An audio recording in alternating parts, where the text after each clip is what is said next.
yang berisi pembahasan suatu topik secara ilmiah, biasanya berdasarkan hasil penelitian dengan menggunakan metode ilmiah dan kaidah penulisan yang benar. Karya ilmiah bertujuan untuk menyampaikan informasi secara logis dan sistematis kepada pembaca.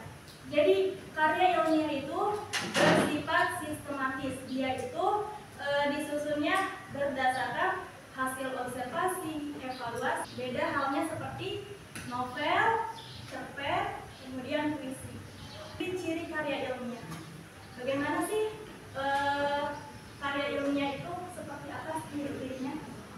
Yang pertama, karya ilmiah itu harus reproduktif. Apa itu reproduktif? Yaitu suatu karya dapat dimengerti dan dimaknai oleh pembaca sesuai dengan makna yang ingin disampaikan oleh penulis. Jadi, karya ilmiah itu harus bisa dimengerti, baik bagi pembacanya maupun penulisnya. Jadi, karya ilmiah bisa dimengerti oleh semuanya. Terakhir ada kalimat efektif. Karya ilmiah seharusnya ditulis dengan kalimat efektif. Ada yang tahu apa itu kalimat efektif? Ada yang tahu? Sudah pernah belajar? Kalimat efektif apa? Nah, kalimat efektif itu kalimat yang mudah dipahami, bahasanya tidak berbelit-belit. Jadi karya ilmiahnya itu mudah dipahami oleh pembacanya, bahasanya nggak yang ulang-ulang atau bahasanya pas gitu, tidak berbelit-belit. Paham? Paham. Struktur penulisan karya ilmiah biasanya dia dibagi 3. Ada bagian pendahuluan, ada bagian isi, dan ada kesimpulan. Nah, di pendahuluan biasanya tujuan dan manfaat penulisan karya ilmiah. Nah, tujuannya apa sih menulis karya ilmiah itu?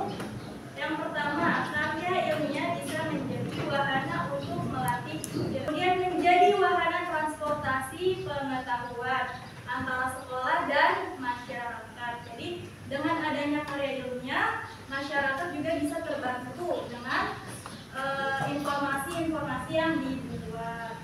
Untuk membuktikan pengetahuan dan potensi ilmiah yang dimiliki oleh siswa. Yang keempat, pembuktian dalam menghadapi dan memecahkan masalah. Dan yang kelima, melatih keterampilan dasar dalam melakukan penelitian. Manfaatnya apa?